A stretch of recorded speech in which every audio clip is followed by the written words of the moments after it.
नमस्कार प्यारे साथियों, कैसे हैं आप। आशा करता हूं मस्त होंगे, स्वस्थ होंगे और अपनी प्रिपरेशन आप अच्छी तरह से कर रहे होंगे। तो नमस्कार दोस्तों, मैं अभय आपके अपने YouTube channel study related Ram में आपका बहुत बहुत स्वागत करता हूं। जैसा कि भाई आपको पता है कि हम आपके लिए एक मॉडल पेपर रोजाना जीके जीएस का प्रोवाइड करा रहे हैं। किसका? जीके जीएस का। और आज से आपके लिए साइंस का मॉडल पेपर शुरू हो गया है। तो आज का ये मॉडल पेपर आपका पहले नंबर का होने वाला है। जिस तरह आप जीएस की क्लास पर प्यार बरसा रहे हो, उसी तरह भैया आप साइंस की क्लास पर भी प्यार बरसाइएगा, ठीक है। तो चलिएगा, इसमें हम किसमें कवर करने वाले हैं, क्या क्या कवर करने वाले हैं, तो देखो नोट कर लेना इसमें हम क्या क्या कवर करने वाले हैं। देखो इसमें कवर करेंगे हम आरपीएफ एसआई कांस्टेबल को, एएलपी टेक्नीशियन के बारे में बात करें, या फिर आपका ग्रुप डी हो जाएगा। और इसमें आप एक एनटीपीसी और जरूर लिखना कि क्या एनटीपीसी।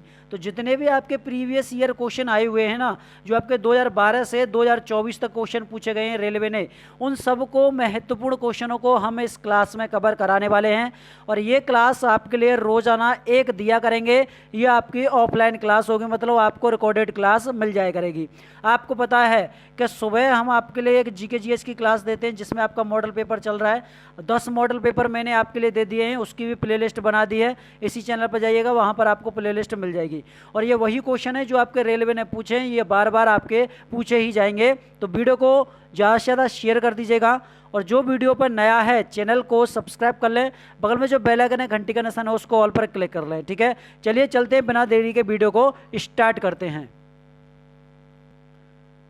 देखिए मैंने यहाँ पर लिख दिया है, आपके प्रीवियस ईयर क्वेश्चन है आपके, ठीक है, जिसमें आपके 2007 या फिर आप ले लीजिएगा 2012 से लेकर और आपके 2024 तक, ठीक है, जिसमें आपको कवर करेंगे आरपीएफ एसआई कांस्टेबल है आपका, एएलपी टेक्नीशियन है, एनटीपीसी ग्रुप डी है। जीके जीएस की जिस तरह आपकी क्लास चल रही है उसी तरह आपकी साइंस की क्लास आज से स्टार्ट हो गई है। और आपके लिए मैं रीजनिंग और मैथ की क्लास भी बहुत जल्दी शुरू करने वाला हूँ, तो आपको कहीं जाने की ज़रूरत भी नहीं है, पीडीएफ भी आपको दिया जाएगा। चलो बढ़ते हैं पहले क्वेश्चन की तरफ। पहला क्वेश्चन आपके साइंस का क्या है? पहला क्वेश्चन है कि भैया क्या है जो आपका रेसिडिटी क्या है, रेंसिडिटी क्या है, और ये आपके कब, ये क्वेश्चन आपके प्रीवियस ईयर क्वेश्चन पूछे गए हैं, ठीक है। चलो भैया, अगर मैं इस क्वेश्चन के आंसर के बारे में बात करता हूँ तो इस क्वेश्चन का आंसर ऑप्शन नंबर बी हो जाएगा, फैटी एसिड और आपका ऑक्सीकरण। देखो नोट कर लेना फैटी एसिड और ऑक्सीकरण के बारे में कि ये आपका ये तो पूर्ण क्या है, एक तो आपका ये पूर्ण होता है और आपका अपूर्ण होता है। ये आपके पूर्ण और अपूर्ण में पाया जाता है, ठीक है। पूर्ण और अपूर्ण क्या होती है आपका, इसके में ये आपकी ऑक्सीकरण होता है, इसमें क्या होता है, इसमें ऑक्सीकरण होता है दोनों में, ठीक है। तो ये आपको नोट कर लेना है क्योंकि साइंस बहुत ज़्यादा कवर करने वाली है। अच्छा, ये आपका पाया जाता है, जैसे तेलों के बारे में बात करें, फैट व तेल, फैट व तेलों में पाया जाता है, ठीक है, ये आपको नोट कर लेना है। नमी के बारे में बात करें, नमी व प्रकाश में पाया जाता है, नमी व प्रकाश में पाया जाता है, ठीक है। तो ये भी आपको ध्यान में रखना है। 20 क्वेश्चन का राइट आंसर हो जाएगा। क्लियर है भैया? चलो अगला क्वेश्चन आपके सामने ये रहा। अगला क्वेश्चन क्या है कि सिलिका किस में घुलनशील होता है? सिलिका है या फिर आप बोलिए सिलिकॉन के बारे में, किसके बारे में कि भैया सिलिका है, या फिर बात करें हम सिलिकॉन के बारे में। मुझे ये बताओ भैया सिलिकॉन का सूत्र क्या होता है? सिलिकॉन का क्या सूत्र होता है? वो होता है आपका SiO2, ठीक है। और ये आपका कैसा होता है भैया, ये आपको ध्यान रखना है। ऐसी प्रणाली कैसी होती है? अष्टभुजीय। कैसी होती है? अष्टभुजीय प्रणाली, अष्टभुजीय प्रणाली, प्रणाली की क्रिस्टलीय संरचना होती है, ठीक है। कैसी? क्रिस्टलीय, क्रिस्टलीय संरचना होती है, संरचना, ठीक है। तो ये आपको ध्यान में रखना है। इस क्वेश्चन का आंसर के बारे में बात करता हूं तो ऑप्शन नंबर डी HF इस क्वेश्चन का राइट आंसर होगा। अब HF क्या है? H माने आपका क्या होता है, तो H माने को नोट कर लेना भैया। H का मतलब क्या होता है? H का मतलब होता है आपका हाइड्रोजन, क्या हो जाएगा? हाइड्रोजन। और F का मतलब क्या होता है, तो F को भी नोट कर लो। F का मतलब होता है आपका फ्लोराइड, क्या होता है? फ्लोराइड। इन दोनों का मतलब अलग अलग होता है। ये दोनों कैसे होते हैं? ये घुलनशील होते हैं। कैसे होते हैं आपके? ये घुलनशील होते हैं, ठीक है। तो ये भी आपको ध्यान में रखना है। अच्छा, इसमें बात की जाए जैसे सिलिका के बारे में बात करेंगे भैया, हमारा जो सिलिका है, सिलिका में क्या क्या पाया जाता है? देखो खनिज के बारे में, खनिज पाया जाता है सिलिका में। और बात की जाए सिलिकॉन के बारे में बात करें, सिलिकॉन, और आपका क्या है, और आपका जैसे बात की जाए भैया ऑक्सीजन, ऑक्सीजन। तो ये आपके क्या हैं भैया? ये आपके क्या हैं? ये तत्वों के संयोग में बना है। क्या है? इन तत्वों के क्या? तत्वों के संयोग से बना है, ठीक है, से बना है। आपसे पूछा जाए, क्योंकि ये क्वेश्चन आपके वही क्वेश्चन है जो बार बार पूछता है रेलवे। ऑप्शन नंबर डी इसका राइट आंसर हो जाएगा। मैं आपकी यूथ वाली बुक से क्वेश्चन लेकर आया हूँ। नेक्स्ट क्वेश्चन आपके सामने ये रहा। अगला क्वेश्चन क्या है, पीडीएफ भी आपको रेलवे दी जाएगी और रोजाना आपको इसी तरह तैयारी कराई जाएगी जीएस की। और भाई साइंस का तो पूरा क्राइटेरिया ले रखा है, आपको कहीं जाने की जरूरत भी नहीं है, आपको पता है कि जीएस का 1 नंबर कंटेंट दिया जा रहा है। अगला क्वेश्चन है कि निम्न में से किस तत्व को वंडर एलिमेंट के नाम से जाना जाता है। वंडर एलिमेंट, तो वंडर एलिमेंट जानते हैं भैया आपके किसको, टाइटेनियम को। किसको, टाइटेनियम को। टाइटेनिक नहीं है आपका, टाइटेनियम है। देखो अगर बात की जाए इसको और किस नाम से जानता है, वंडर एलिमेंट के नाम से। और इसकी खोज कब की गई थी आपसे पूछा जाए, टाइटेनियम की खोज, तो खोज को नोट कर लेना। इसकी खोज की गई थी 1791 में। कब, 1791 में इसकी खोज की गई थी। किसके द्वारा, ये भी आपसे पूछा जाए तो विलियम हो जाएंगे। कौन हो जाएंगे भैया, विलियम। ब्रिटेन के कौन थे वैज्ञानिक थे, विलियम ग्रेगर। ग्रेगर कहाँ के थे आपके, ये ब्रिटेन के थे भैया। ठीक है, तो ये भी आपको नोट कर लेना, सी इसका राइट आंसर हो जाएगा। जिस तरह मैंने क्या है, जिस तरह मैंने अपना स्कोर डेवलप किया था उसी तरह आपको तैयारी करा रहा हूँ जिस तरह मैंने एसआई में किया था। ठीक है, एसआई में मैंने कितने क्वेश्चन किए थे कि भैया 120 में से 110 प्लस मेरा स्कोर रहा था। 120 में से 110 कब, 2019 में। 18-19 के बारे में बात करें, ठीक है, तो इसमें 120 में से 110 प्लस स्कोर रहा था। तो जिस तरह मैंने तैयारी की थी उस तरह मैं आपकी तैयारी करा रहा हूँ। ठीक है, तो आपको कहीं जाने की जरूरत नहीं है भैया, और जिस तरह मैं करता हुआ चल रहा हूँ उस तरह रोजाना आप क्लास लेते हुए चलो। अगला क्वेश्चन आपके सामने ये रहा। अगला क्वेश्चन क्या है, तो 2015 में निम्नलिखित में से किसकी मैटर के नए स्टेट के रूप में खोज की गई थी। अगर मैं इस क्वेश्चन के आंसर के बारे में बात करता हूँ तो 20 का राइट आंसर हो जाएगा, जॉन टेलर धातु। 20 का राइट आंसर हो जाएगा। देखो अगर इसकी खोज के बारे में बात करें तो इसकी खोज की गई थी 2015 में। कब, 2015 में इसकी खोज की गई थी। अच्छा, अगर आपसे पूछा जाए कि सबसे भारी धातु कौन सी है, और इनको नोट करते जाना, सबसे भारी धातु, तो आपका आंसर क्या आना चाहिए कि भैया सबसे भारी धातु होती है हमारी क्या, ऑस्मियम होता है। ऑस्मियम, ऑस्मियम सबसे भारी धातु होती है। और सबसे हल्की के बारे में बात करें कि सबसे हल्की धातु कौन सी होती है, तो हल्की धातु होती है आपकी लिथियम। लिथियम सबसे हल्की होती है। और सबसे कठोर के बारे में बात की जाए कि कठोर धातु कौन सी है, कठोर धातु, तो आपका आंसर आना चाहिए क्या, प्लेटिनम। तो ये तो आपके उंगलियों पर रटे होने चाहिए। और सबसे मुलायम के बारे में बात करें, मुलायम, तो मुलायम होती है आपकी सोडियम। कौन सी होती है, सोडियम होती है। जिसे किस में रखा जाता है भैया, केरोसिन में। किस में, केरोसिन में, केरोसिन के तेल में रखा जाता है इसको। और ये आपके चाकू से काटी जा सकती है, चाकू से काटी जा सकती है, काटी जा सकती है। ये भी क्वेश्चन पूछा गया था कि कौन सी धातु चाकू से काटी जा सकती है, तो सोडियम को काट सकते हैं। 20 का राइट आंसर हो जाएगा। आप मेरे हिसाब से चलोगे तो मैं आपको 100% गारंटी देता हूँ आपका 100 प्लस स्कोर रहेगा। निम्नलिखित में से कौन सा विकल्प हाइड्रोजन परमाणुओं का सही अवरोही क्रम दर्शाता है। तो इस क्वेश्चन का राइट आंसर क्या हो जाएगा भैया, डी इसका राइट आंसर हो जाएगा, एल्केन, एल्किन और एल्काइन। और मैं आपको सब कुछ बताने वाला हूँ कि फिजिकल किस तरह से मेरा हुआ था, किस तरह से मुझे कितने टाइम बाद मुझे ज्वाइनिंग मिली थी, और कौन से थाने में, मतलब कौन सी जगह पर मुझे, कौन से स्टेशन पर अभी भी प्रेजेंट में ड्यूटी चल रही है। तो सब कुछ मैं आपको बताने वाला हूँ इसमें। ठीक है, 2019 की जो आपकी क्या है कि कब उसकी ज्वाइनिंग हुई थी, कब आपका फिजिकल हुआ था, कब इसमें पेपर में किस तरह से हुआ था, सब कुछ मैं आपको बताऊँगा। क्योंकि उस व्यक्ति को ही पता रहती है जो व्यक्ति इसको करता है। अब हम इस प्रेजेंट में हैं तो आपको बता पाएंगे और स्कोर के बारे में भी बताएंगे। अगला क्वेश्चन आपके साथ, अच्छा इसमें एक बात बताओ भैया, एल्केन का सूत्र क्या होता है। एल्केन का, तो किसी को पता है एल्केन का क्या सूत्र होता है। एल्केन का सूत्र होता है आपका CnH2n+2। और बात करेंगे एल्काइन के बारे में कि भैया एल्काइन का सूत्र क्या होता है, नोट करते जाना जो मैं कराता हुआ चल रहा हूँ बस। तो उसका होता है आपका CnH2n-2। और बात करेंगे एल्कीन के बारे में, भैया एल्कीन का सामान्य सूत्र क्या होता है, तो एल्कीन का सामान्य सूत्र होता है आपका CnH2n। ठीक है, तो ये आपके सूत्र होते हैं क्योंकि ये पूछे जाते हैं कि कौन सी श्रेणी का कौन सा है।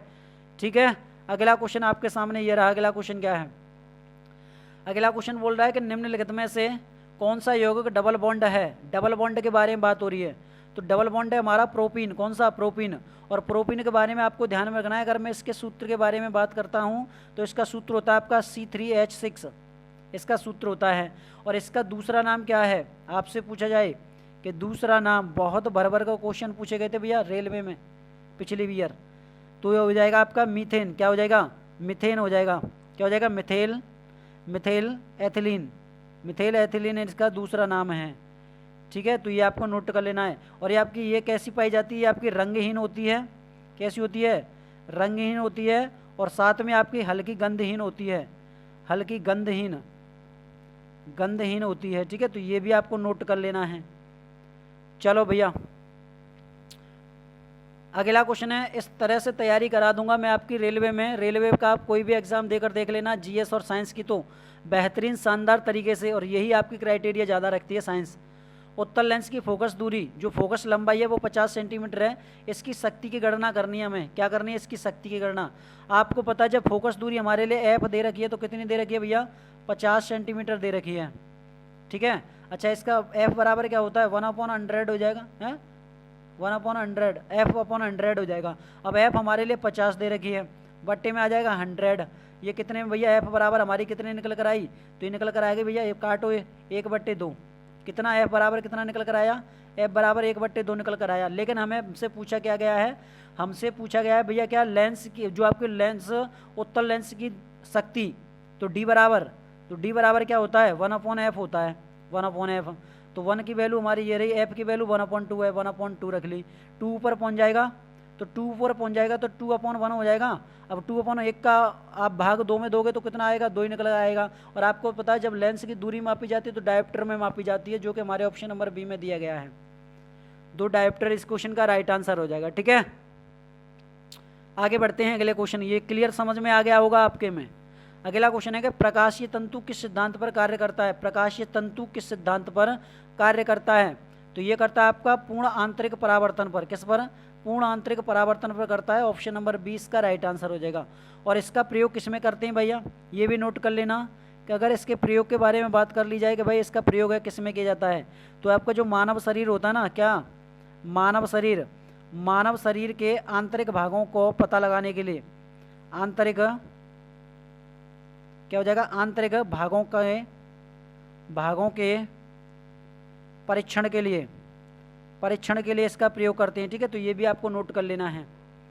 आगे बढ़े अगले क्वेश्चन की तरफ। अगला क्वेश्चन आपके सामने, अच्छा अपवर्तन क्या होता है, अपवर्तन वही होता है जिस मार्ग से आपका प्रकाश जाता है उसी मार्ग से वापस लौट आए। आप विकास के सिद्धांत को किससे जोड़ सकते हो भाई, विकास का जो सिद्धांत है आप किससे जोड़ सकते हो उसको, तो इसको जोड़ सकते हैं भाई हम डार्विन से, किससे, डार्विन से। और डार्विन ने भैया इनका जो काल है, उनका काल क्या था, कार्यकाल 1808 से लेकर, और इन्होंने कब तक किया था, 1882 तक किया था, कब तक, 1882 तक किया था, ठीक है। तो ये भी आपको नोट कर लेना, आपसे पूछ लिया जाए तो। अगला क्वेश्चन आपके सामने भाई ये रहा। अगला क्वेश्चन क्या है, अगला क्वेश्चन बोल रहा है कि निम्नलिखित में से कौन सा अंडे देने वाला स्तनपायी है। अंडे कौन देता है भैया, खरगोश अंडे नहीं देता, ये तो बच्चे देता है, कंगारू भी बच्चे देता है, बतख भी बच्चे देती है। लेकिन प्लेटिपस के बारे में बात करेंगे भैया, प्लेटिपस ये हमारा क्या देता है भैया, ये हमारा अंडे देता है, ऑप्शन नंबर डी इसका राइट आंसर हो जाएगा। देखो प्लेटिपस है ना, वो हमारे पक्षी होते हैं, क्या पक्षी, और आपके स्तनपाइयों की क्या है, ये स्तनपाइयों के बीच एक संयोजी कड़ी है, स्तनपाइयों के बीच क्या है, ये संयोजी कड़ी है, ठीक है, संयोजी कड़ी है, ठीक है। अगर आपका कोई भी डाउट है तो आप कमेंट बॉक्स में आप हमें व्हाट्सएप जाकर पर्सनल मैसेज कर सकते हैं, व्हाट्सएप में जाने के बाद में हमें पर्सनल मैसेज कर सकते हैं वहाँ से, ठीक है। कोई भी आपको दिक्कत आ रही है तो। अच्छा प्लेटिपस के बारे में नोट कर लेना, प्लेटिपस, और हमारा व्हाट्सएप नंबर भी नोट कर लेना भैया। व्हाट्सएप नंबर क्या है, तो ये देखो 9548046972, ये हमारा व्हाट्सएप नंबर है। इस पर हमें व्हाट्सअप कर सकते हैं, ओनली व्हाट्सअप कर सकते हो, ठीक है। कॉल नहीं की जाएगी, कॉल नहीं उठाई जाएगी। आप बाद में बोलो कि सर आप कॉल नहीं उठा रहे हो, सिर्फ व्हाट्सअप पर मैसेज कर सकते हो आप इस नंबर पर 9548046972, ये हमारा व्हाट्सअप नंबर है। अच्छा अंडे देने वाले को क्या कहते हैं, जैसे अंडे देने वाले हैं, क्या हैं, अंडे देने वाले। और ये मन समझना कि सर आपने हमारा इसका रिप्लाई नहीं किया है मैसेज का, क्योंकि अब भाई ड्यूटी भी करनी पड़ती है, ड्यूटी के बाद जैसे फ्री होते हैं हम आपके लिए क्लास देते हैं। अच्छा अंडे देने वाला जीव कौन सा होता है, तो वो होता है आपका, जैसे पक्षी के बारे में बात कर लें, और बात करें सरीसृप के बारे में, सरीसृप वर्ग में आते हैं, ठीक है। तो ये आपको नोट कर लेना है। और मैं आपके लिए फिजिकल के बारे में बात कर लूँ या भी डिपार्टमेंट के बारे में बात कर लूँ, डेली वीडियो लेकर आता रहूँगा, ठीक है। आपके लिए अगर आपको कोई भी डाउट है कि सर हाइट के लिए कितना चाहिए, वो सब कुछ मैं आपको बता दूंगा। मेडिकल किस तरह से होता है, क्या क्या मापा जाता है, किस तरह मतलब कितना टाइम दिया जाता है आपको, तो सब कुछ मैं आपको बताने वाला हूँ, ठीक है। तो क्योंकि मैं इस चीज़ से गुजर चुका हूँ और आज मुझे 2024 हो गया। क्या हो गया? 2024, क्योंकि मेरी जो ज्वाइनिंग हुई थी 2020 में हुई थी। 2020 से 2024 मतलब क्या हो गई भाई? 4 ईयर हो गई। कितनी हो गई? 4 ईयर हो गए एसआई की पोस्ट पर। चलो, निम्न में से कौन सा माध्यम के घनत्व में किसी ध्वनि तरंग के एक संपूर्ण दोलन में लगने वाला समय है, ये आपको बताना है। अगर मैं इस क्वेश्चन के आंसर के बारे में बात करता हूं तो वो होता है आपका आवर्तकाल होता है। वो पूछ रहा है भैया एक संपूर्ण दोलन में, तो वह आवर्तकाल होता है। अगला क्वेश्चन आपके लिए बताओ भाई। अगला क्वेश्चन का आंसर बताओ। अगला क्वेश्चन क्या बोल रहा है? अगला क्वेश्चन है कि ध्वनि के संचरण के लिए आवश्यक माध्यम आवश्यक होना चाहिए, यह आपको बताना है। ऑप्शन नंबर डी इसका राइट आंसर है, इनमें से कोई नहीं। देखो भाई, आपका ये परिवार है, आप इस परिवार को जितना ज़्यादा आप आगे बढ़ा दोगे उतने ज़्यादा हम आपके लिए फेस के साथ में वीडियो लेकर आ जाएंगे, ठीक है। वो बोर्ड होता है आपका एक डिजिटल, क्या हो जाता है? डिजिटल बोर्ड पर साथ में आ जाएंगे। जिस दिन आपने भैया हमारा क्या है सहयोग कर दिया, तो आप ज़्यादा से ज़्यादा सहयोग कीजिएगा। इतना बेहतरीन कंटेंट देंगे। अब बताइएगा, बिना फेस के इतना कंटेंट बेहतरीन देते हैं, तो भैया फेस आने के बाद में कितना कंटेंट बेहतरीन देने वाले हैं आपके लिए प्रॉपर तरीके से। अगला क्वेश्चन है आपके लिए कि निम्न में से कौन सा एक जैविक अम्ल है? जैविक अम्ल, तो देखो अब इसमें क्वेश्चन आपका किस तरह से पूछा जाएगा। अगर मैं ऑक्सैलिक अम्ल के बारे में बात करूं तो ये आपका जैविक अम्ल है। और एक्सोलिक अम्ल आपका किस में पाया जाता है? जैसे बात करेंगे जैसे टमाटर में पाया जाता है।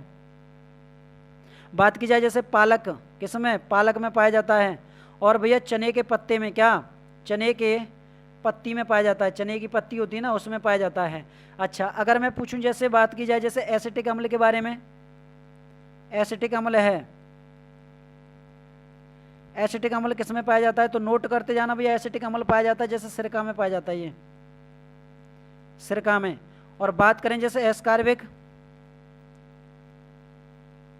एस्कार्बिक को नोट कर लेना। थोड़ा गलत लग गया, लीजिए भैया सही कीजिए। है आप गलत करोगे तो भाई गलत ही लिख दोगे।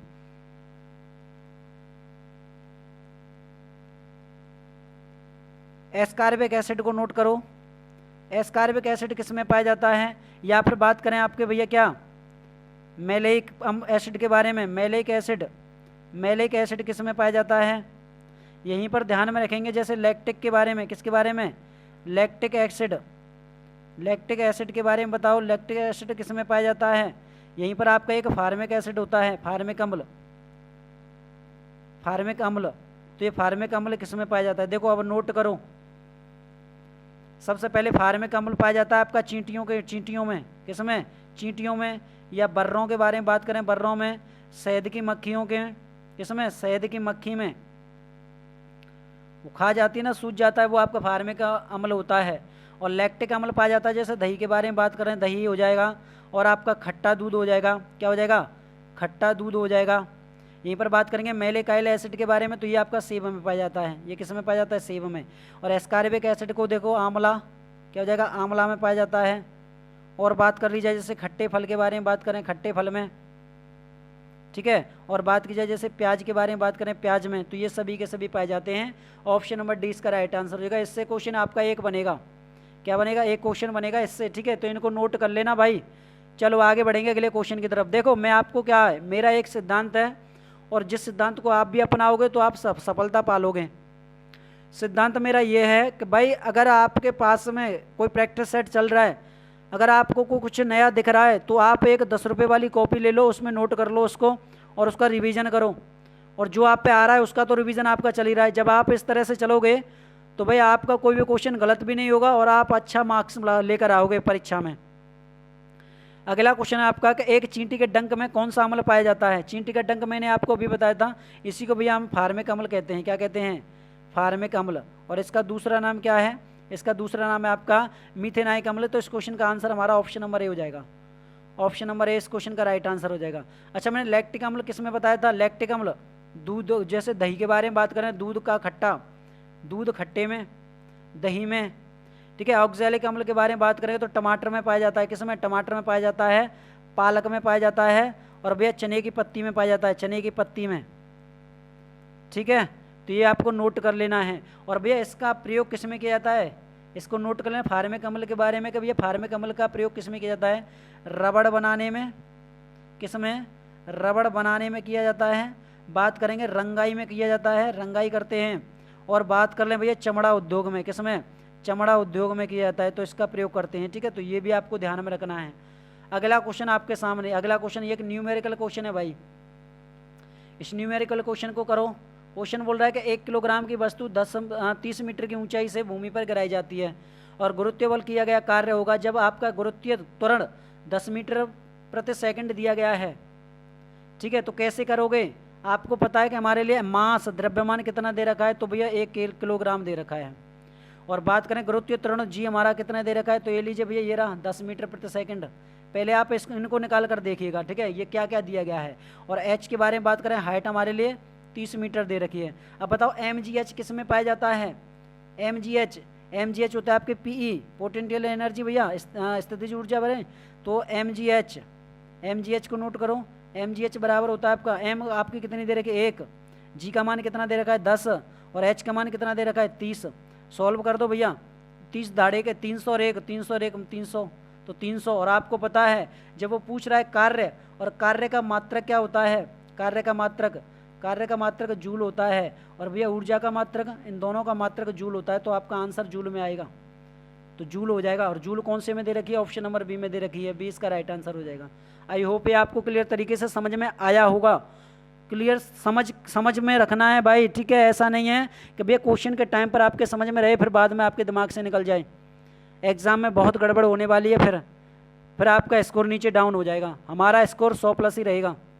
ठीक है, चलो, निम्नलिखित में से कौन सी वस्तुओं में स्थितिज ऊर्जा होगी, कौन सी वस्तु ऐसी जो इसमें स्थितिज ऊर्जा होगी, तो वो हो जाएगी हमारी कौन सी, ऑप्शन नंबर डी हो जाएगा, उठाया हुआ हथौड़ा। आपको पता है चलती हुई गोली में कौन सी है, तो गतिज होती है। कौन सी होती है, गतिज होती है। और भैया बहने वाली हवा में इसमें भी गतिज होती है, और लुढ़कता हुआ पत्थर इसमें भी गतिज होती है। लेकिन आपका जो उठाया हुआ हथौड़ा होता है ना, आपने यहाँ से हथौड़ा उठाया, देखो ये समझो, यहाँ से हथौड़ा उठाया आप, ये है आपकी ज़मीन, क्या है, ये आपकी ज़मीन है। और ज़मीन से आपने ये हथौड़ा, जब ये चल रहा है तो आपकी स्थितिज ऊर्जा है। लेकिन इस जगह पर आपने रोका, क्योंकि ऊपर से आप नीचे तो लाओगे, ये आपका पॉइंट होता है ना, ये बिंदु होता है, इसी जगह पर क्या होती है भैया, स्थितिज ऊर्जा होती है। तो आप इसकी इसमें स्थितिज ऊर्जा होगी। ऑप्शन नंबर डी इसका राइट आंसर हो जाएगा। एग्जाम्पल के तौर पर समझते हुए चलना। नेक्स्ट क्वेश्चन है आपके लिए, अंडे देने वाले प्राणी क्या कहलाते हैं। अंडे देने वाले जो प्राणी होते हैं उन्हें हम क्या कहते हैं, आपको पता है, अंडज क्या है, अंडज प्राणी कहते हैं। ऑप्शन नंबर सी इसका राइट आंसर हो जाएगा। और अंडज वाले प्राणियों को किस में रखा गया है, सरीसृप में रखा गया है। किसमें, सरीसृप वर्ग में रखा गया है। ठीक है, तो ये आपको नोट कर लेना है। और सरीसृप में कौन आता है, जैसे छिपकली के बारे में बात करें, छिपकली, आप छिपकली की तरह बनो। छिपकली की तरह कैसे सर, कि छिपकली आपकी जो शीत निद्रा होती है ना, शीत निद्रा में छिप जाती है। तो आपको जब तक आपका रेलवे के एग्ज़ाम नहीं हो जाते, आपको पढ़ाई में छिप जाना है, आपको दिखना ही नहीं है जब तक आपका एग्ज़ाम नहीं हो जाता। छिपकली आती है। यहीं पर बात करेंगे आपका जो सर्प होता है, सर्प, सरीसृप में आते हैं। घड़ियाल के बारे में बात करें, घड़ियाल, कछुआ के बारे में बात करें। ठीक है, बात की जाए जैसे अजगर के बारे में, किसके बारे में, अजगर, तो ये आपके क्या है भी, ये सरीसृप हैं। ऑप्शन नंबर सी इसका राइट आंसर हो जाएगा। छिपकली की तरह बनो। चलो अगला क्वेश्चन है, मगरमच्छ के बच्चे को क्या कहा जाता है। मगरमच्छ का जो बच्चा होता है उसे हम क्या कहते हैं, हैचलिंग कहते हैं। क्या कहते हैं, हैचलिंग कहते हैं। डी इसका राइट आंसर होगा। और ये क्वेश्चन मेरे पेपर में आया था, मेरी परीक्षा में पूछा गया था, मेरी परीक्षा में पूछा गया था कि भैया जो मगरमच्छ का जो बच्चा होता है ना, उसे हैचलिंग कहते हैं।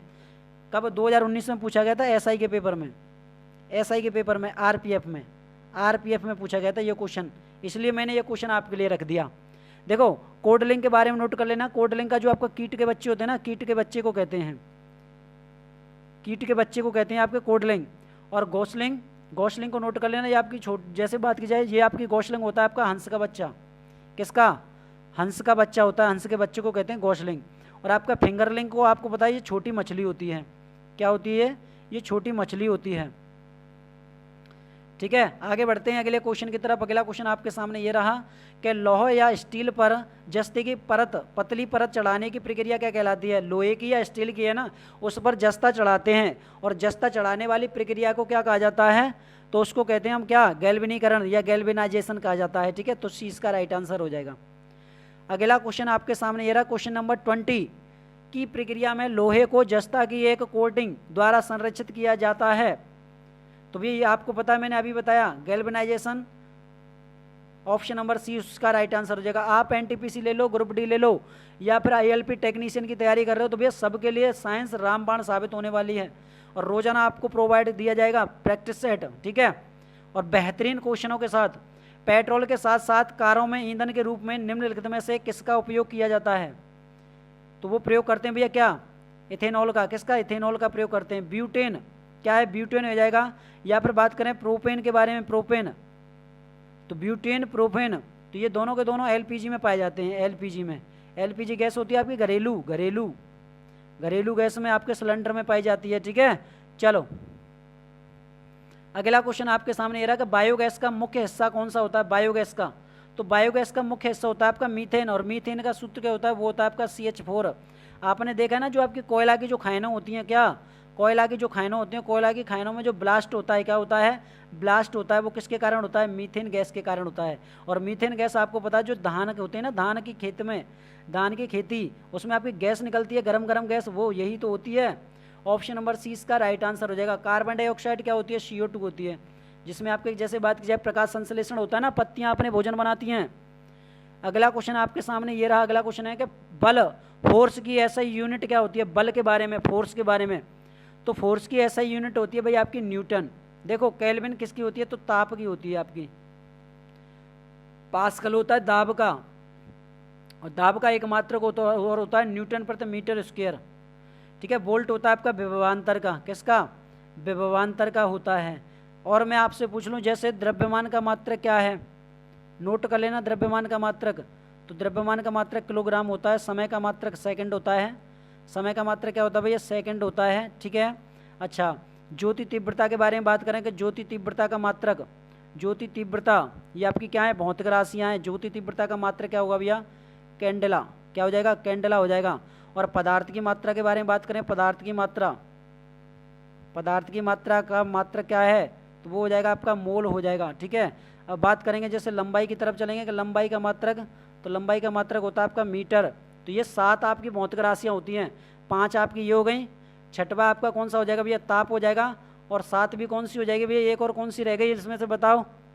समय, समय हो गया, किलोग्राम हो गया, द्रव्यमान हो गया आपका, ठीक है। तो ये आपकी 7 होती हैं, ठीक है। तो ये आपको ध्यान में रहेगा। चलो हाँ, 7 भी आप कमेंट बॉक्स में बता देना 7 भी कौन सी रही है। निम्नलिखित में से कौन सी मात्रा और उसकी SI एम विद्युत धारा होती है? वो क्या होती है? विद्युत धारा। SI इकाई सही रूप में सम्मिलित नहीं है, तो वो नहीं है आपकी कौन सी भैया? जो आपकी चुंबकीय फ्लक्स के बारे में नोट कर लें, ये टेस्ला नहीं होती इसकी होती है आपकी वेबर। क्या होती है? वेबर होती है। तो ये आपको नोट कर लेना है, 20 का राइट आंसर हो जाएगा। प्रेशर, दाब, आपको मैंने अभी बताया ना कि न्यूटन प्रति मीटर स्क्वायर, ठीक है। नेक्स्ट क्वेश्चन आपके सामने ये रहा, अगला क्वेश्चन है कि निम्नलिखित में से कौन सा एंजाइम अग्नाशय द्वारा स्रावित होता है? अग्नाशय, तो अग्नाशय द्वारा होता है आपका ट्रिप्सिन। क्या होता है? ट्रिप्सिन। देखो नोट कर लेना, जैसे आपसे पूछा जाए लाइपेज के बारे में, किसके बारे में? एक आपका इसमें लाइपेज होता है। क्या होता है? लाइपेज। लाइपेज क्या कार्य करता है? लाइपेज करता है ये आपका इमल्सिफाइड आपका वसाओं को ग्लिसरीन और फैटी एसिड में परिवर्तित कर देता है। और इसमें बात की जाए, जैसे एक हो जाएगा आपका एक कौन सा, जो आपका एमाइलेज, एमाइलेज, ठीक है। एमाइलेज क्या करता है? एमाइलेज करता है, एक आपका मांड स्टार्च होता है जो घुलनशील शर्करा में परिवर्तन कर देता है। और ट्रिप्सिन को मैंने आपको बताया, प्रोटीन और पेप्टोन को पॉलीपेप्टाइड्स तथा अमोनी अम्ल में परिवर्तित कर देता है। और अग्नाशय को नोट कर लेना, अग्नाशय क्या है? अग्नाशय आप मानव शरीर की दूसरी सबसे बड़ी ग्रंथि है, ठीक है। पहली ग्रंथि कौन सी है? यकृत, लीवर आपका हो जाएगा। अगला क्वेश्चन है, मानव शरीर में निम्न में से किसका आकार साइज सबसे बड़ा होता है? तो आकार सबसे बड़ा होता है आपका यकृत। और यकृत को क्या कहते हैं भैया? हम लीवर कहते हैं। क्या कहते हैं? इसी को लीवर कहा जाता है। और मानव शरीर की सबसे बड़ा अंग होता है आपका, ठीक है, ग्रंथि होती है। अच्छा, यकृत का वजन के बारे में पूछा जाए कि भैया आपसे पूछ ले जाए कि वजन इसका कितना होता है, तो वजन को नोट कर लेना, 1.5 से लेकर और आपका 2.0 किलोग्राम तक होता है, इनके मध्य ही होता है, ठीक है। अच्छा, यकृत कहाँ पर स्थिर होता है? स्थिर को नोट कर लेना कि भैया स्थित कहाँ पर होता है आपका यकृत। तो ये आपके लिए मोस्ट इंपोर्टेंट हो जाता है। ये उधर गुहा के ऊपरी भाग होता है ना, जो दाहिनी ओर इसका स्थित होता है, मतलब वहाँ पर इसका क्या है? स्थिति होती है। और यकृत द्वारा स्रावित पित्त रस को पित्ताशय में संचित करता है। ये भी आपको नोट कर लेना है। अग्नाशय तो आपकी दूसरी सबसे बड़ी ग्रंथि है मानव की। अगला क्वेश्चन आपके सामने सभी, अब मैं आपको जो आपके पॉइंट है ना, जैसे बात की जाए जो आपके ऑब्जेक्ट हैं, ऑब्जेक्टों को क्लियर करके चल रहा हूँ, इसीलिए क्योंकि आपका कोई भी डाउट बाहर ना जाए एग्जाम से बाहर, क्योंकि हमारा जो टारगेट रहेगा वो हमारा 50 है। आरपीएफ के बारे में बात करें और साइंस में तो पूरे में से पूरे हैं, ठीक है। जीके जीएस और साइंस को तो इनको तो आप नोट कर लेना। आप किसी भी की तैयारी कर रहे हो तो भैया क्या है, आरपीएफ की तैयारी कर रहे हो तो 110 प्लस हमारा टारगेट रहेगा। जिस तरह मैंने आपको क्या है 110 प्लस, मतलब मेरे 10.57 मेरे यहाँ पर मार्क्स थे। ये बहुत ज़्यादा मार्क्स हैं मेरे, ठीक है। अब बताइएगा कि मैंने किस तरह से तैयारी की होगी। तो इसी तरह मैं आपकी तैयारी कराने की पूरी कोशिश करूँगा, ठीक है।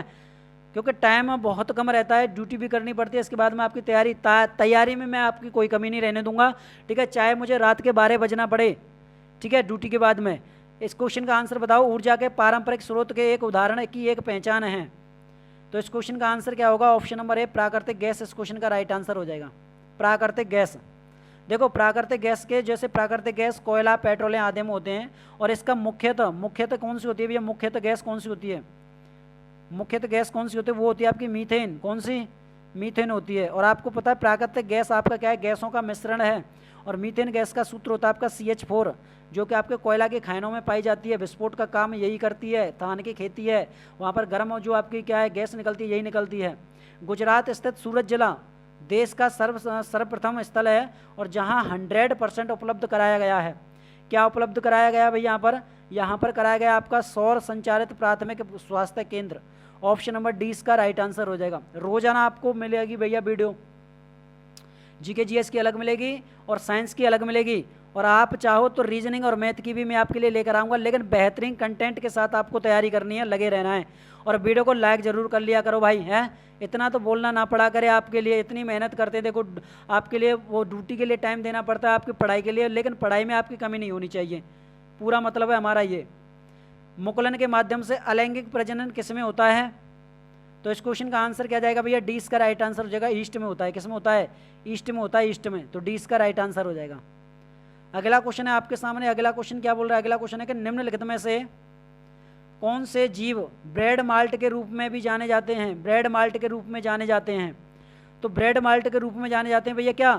राइजोपस। क्या जाने जाते हैं? राइजोपस जाने जाते हैं। ऑप्शन नंबर ए इसका राइट आंसर हो जाएगा।